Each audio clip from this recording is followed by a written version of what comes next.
हरियाणा की तेज तर्रार और बेबाक नेत्री किरण चौधरी ने एक बार फिर हुड्डा बाबू बेटा को ललकारा है। जी हां, हम बात कर रहे हैं हरियाणा में 3 साल पहले हुए राज्यसभा चुनाव की, जिसको लेकर अब हरियाणा के 3 सांसद आमने सामने हैं। बात हो रही है फिलहाल राज्यसभा सांसद कार्तिकेय शर्मा के बयान की, जिसके बाद किरण चौधरी कार्तिकेय शर्मा से सबूत मांग रही हैं और हुड्डा बाबू बेटा पर हमलावर होकर उन्हें कांग्रेस को ब्लैकमेल करने तथा हरियाणा को नापने यानी कि एक तरह से बेचने का आरोप लगाया है। किरण चौधरी का कहना कि वो खुद भुगत भोगी हैं। उन्होंने 2004 के अपने राज्यसभा चुनाव में एक वोट से हराने का दर्द छलका। साथ ही उन्होंने 2016 में राज्यसभा सांसद चुनाव में स्याही कांड का जिक्र भी किया।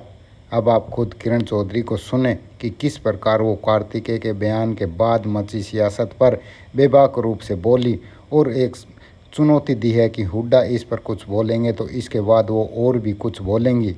अब आप कमेंट बॉक्स में अपनी राय दें कि हुड्डा व किरण के बीच जारी ये राजनीतिक जंग आने वाले समय में क्या रंग लाती है। 11 साल की अगर बात करें तो मोदी राज के जो 11 साल हैं, उन 11 साल में देश ने क्या खोया है, क्या पाया है?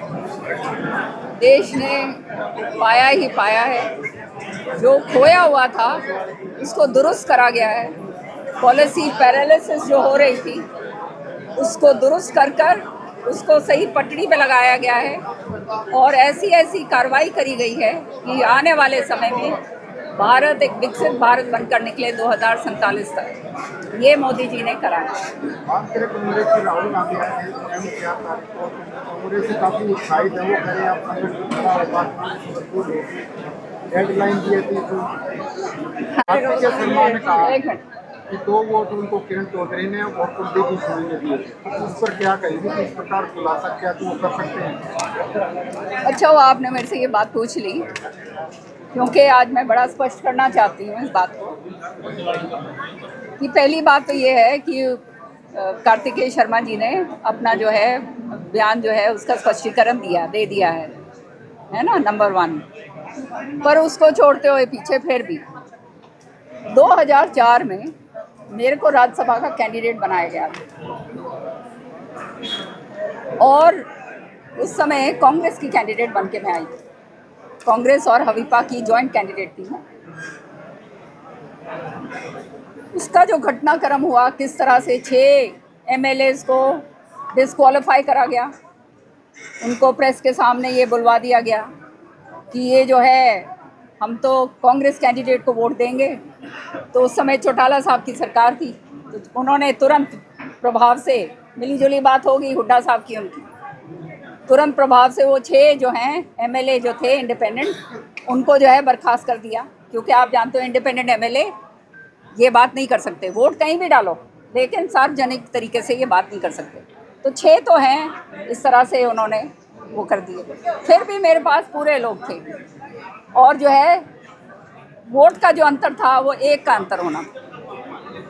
तो 1 वोट जो है उस समय इनवैलिड करी गई, उस वोट के ऊपर एक बिंदी लगा दी गई। तो सारों ने हंगामा कर दिया, ये वोट तो नहीं है, ये तो कांग्रेस की वोट इनवैलिड हो गई। आपको मैं बताना चाहती हूँ 2004 से लेकर आज तक इलेक्शन पिटिशन मैंने डाला पार्लियामेंट, इसमें सुप्रीम कोर्ट के अंदर। मेरा इलेक्शन पिटिशन आज तक घूम रहा है भाई। मन ने नहीं बेरा पाटा कि वो वोट 1 किसकी थी। अब मैं किसी का नाम यूँ कैसे लगा दूँ, नंबर 1। तो ये तो हुड्डा साहब ही जो है बता पाएंगे। पहली बात, उन्होंने ये करा, षड्यंत्र के मास्टर हैं दोनों बाबू बेटे, खुलकर बोलूँगी मैं, षड्यंत्र मास्टर हैं ये। फिर आया भाई 2016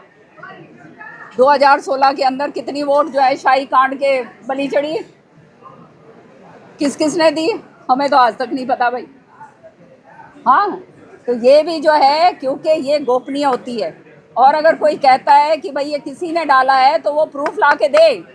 ये सारी की सारी चीज़ें कांग्रेस को ख़त्म करने के लिए, नष्ट करने के लिए, साजिश रचने के लिए इन्होंने करी और यही काम इस वाली उसके अंदर हुआ।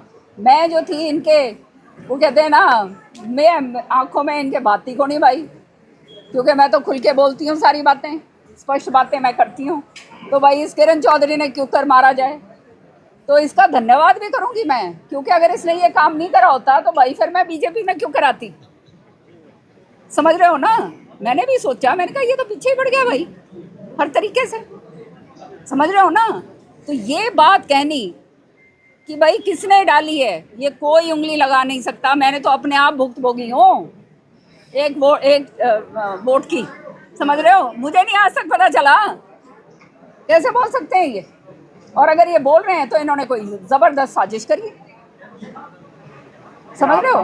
दीपेंद्र हुड्डा जी ने ट्वीट करा, ऊपर वो डालकर कार्तिकेय शर्मा का स्पष्टीकरण से पहले देकर उसने ट्वीट करा, सत्यमेव जयते। अरे भाई शर्म करो, डूब मरो। मैं तो ये बात कहूंगी, सत्यमेव जयते तुम कह रहे हो, जिसने सारा हरियाणा नाप दिया, पंचकुला से लेकर गुड़गांव तक। आज जो है रोज जो है सीबीआई कोर्ट के अंदर सामने खड़े रहते हैं। जिसने कांग्रेस लीडरशिप का जो है उसको भी जो है पूरी ब्लैकमेल करके जो उसका भी हाल बेहाल कर दिया। ये अब ये मेरा मुंह ज़्यादा ना खुलवाएं, क्योंकि और भी बहुत कुछ है बोलन खातर। ये जिस दिन कुछ और बोलेंगे तब बोलूंगी मैं वो। रामकुमार गौतम जी कहते हैं कि एमएलए एमपीज की चलती नहीं। मैडम आपको लगता है नहीं चलती है? बिल्कुल गलत बात है। कौन कहता है रामकुमार गौतम जी? अच्छा वो हमारे विधायक जी। विधायक जी भैया अब उनकी बात तो मैं जान नहीं सकती, मेरी तो खूब चाल है भाई। खड़ा कर रही है।